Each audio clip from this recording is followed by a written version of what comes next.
রাজবাড়ীর বালিয়াকান্দি উপজেলার তালতলার সপ্তপল্লী উচ্চ বিদ্যালয়ে প্রায় 4 বছর আগে নির্মাণ করা হয় 2 তলা একাডেমিক ভবন। তবে অবাক করার বিষয়টি হলো ভবনটির দোতলায় ওঠার জন্য নির্মাণ করা হয়নি কোনো সিঁড়ি। ফলে দীর্ঘদিন ধরে ভবনের ওপরের তলা ব্যবহার করা যাচ্ছে না। এতে চরম ভোগান্তিতে পড়েছেন শিক্ষক ও শিক্ষার্থীরা। জেলা পরিষদ ও শিক্ষা প্রকৌশল অধিদপ্তরের অর্থায়নে প্রায় 37 লাখ টাকা ব্যয়ে নির্মাণ করা হয় ভবনটি। ভবনের মূল কাঠামোর কাজ শেষ হলেও সিঁড়ি নির্মাণ না হওয়ায় দোতলার কক্ষগুলো অকার্যকর অবস্থায় পড়ে আছে।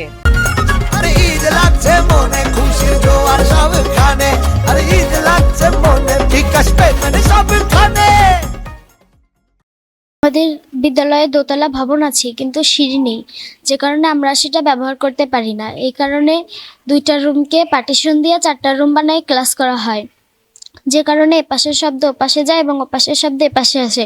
ফলে আমাদের ক্লাস করতে অসুবিধা হয়, আমাদের শিক্ষকদের পাঠদানের সমস্যা হয় এবং আমাদের পড়তে সমস্যা হয়, তো আমাদের পড়ালেখার একটু ক্ষতি হয়। আমাদের স্কুলে একটি ভবন আছে, কিন্তু আমাদের ভবনে সিঁড়ি নেই। একটা রুমই 2টা বেড়া দিয়ে বানানো হয়েছে। এদিকে শ্রেণীকক্ষ সংকটের কারণে বিদ্যালয়ের নিচতলায় গাদাগাদি করে পাঠদান চালাতে হচ্ছে।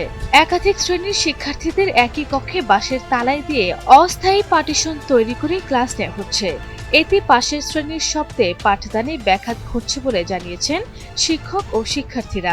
এক ক্লাসের ভিতর ওই বেড়া দিয়ে এই পাশে ক্লাস করি এবং ওই পাশে ক্লাস করি, যার কারণে এই পাশের শব্দ ওই পাশে যায় এবং ওই পাশের শব্দ এই পাশে আসে, যার কারণে আমাদের পড়ালেখায় মনোযোগ বসে না। আমাদের একটি ভবন আছে, আমাদের ভবনের কোনো সিঁড়ি নেই। আমরা এক ক্লাসে 6টা বেড়া দিয়ে ক্লাস করি, এই পাশের কথা ওই পাশে যায়, ও পাশের কথা এই পাশে আসে। ভবনটি দোতলা হলেও সিঁড়ি না থাকায় দোতলার কক্ষ ব্যবহার করা যাচ্ছে না।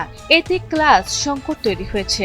দ্রুত সিঁড়ি নির্মাণ হলে শিক্ষার্থীরা উপকৃত হবে বলে জানান এই শিক্ষক। 2021-22 অর্থ বছরে আমার যে দোতলার কাজ শুরু হয়, সেখানে 15 লক্ষ টাকা বাজেট আসে। সেই বাজেটে আপনার ইঞ্জিনিয়ারের ভুলের কারণে উপরের দোতলার ছাদ হয়, কিন্তু ওই সিঁড়ি ছাড়া হওয়ার কারণে আমার যে দোতলা যে 2টা-3টা রুম আছে, সেই রুমগুলো আমি ব্যবহার করতে পারছি না। আমার স্কুলের শ্রেণীকক্ষের সমস্যা খুব বিরাট আকার ধারণ করেছে, কারণ ছেলে মেয়েদের আমি ঠিকমতো শিক্ষা দিতে পারছি না। নিচের যে 2টা রুম আছে, সেখানে আমি পার্টিশন দিয়ে বাঁশের বেড়া দিয়ে পার্টিশন দিয়ে 4টে রুম বানিয়ে আমি আপাতত গাদাগাদি করে ক্লাস পরিচালনা করছি। বিদ্যালয় ভবনের সিঁড়ি নির্মাণের বিষয়টি গুরুত্ব সহকারে দেখা হচ্ছে। দ্রুত প্রয়োজনীয় ব্যবস্থা নেওয়া হবে বলে জানান এই নির্বাহী কর্মকর্তা। আমরা জানি যে তালতলা সপ্তপল্লী যে মাধ্যমিক বিদ্যালয়ে জেলা পরিষদ থেকে কিছু বরাদ্দ এসেছিল 3 দফায়। সেই বরাদ্দ দিয়ে তারা আংশিক কাজ করেছে এবং সিঁড়িটি এখনো নির্মাণ হয়নি, যার ফলে সেই প্রতিষ্ঠানে শিক্ষার্থীদের দোতলায় ক্লাস করা সেটা তো অসম্ভব বলা যায়, এবং রুম না থাকায় ক্লাস চালানোর সমস্যা হচ্ছে। এগুলো সবই আমরা জেনেছি।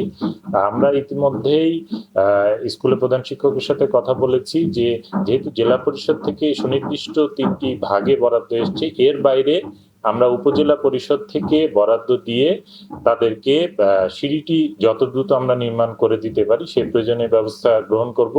4 বছর ধরে সিঁড়িহীন 2 তলা ভবনের কারণে দুর্ভোগ পোহাচ্ছেন শিক্ষক শিক্ষার্থীরা।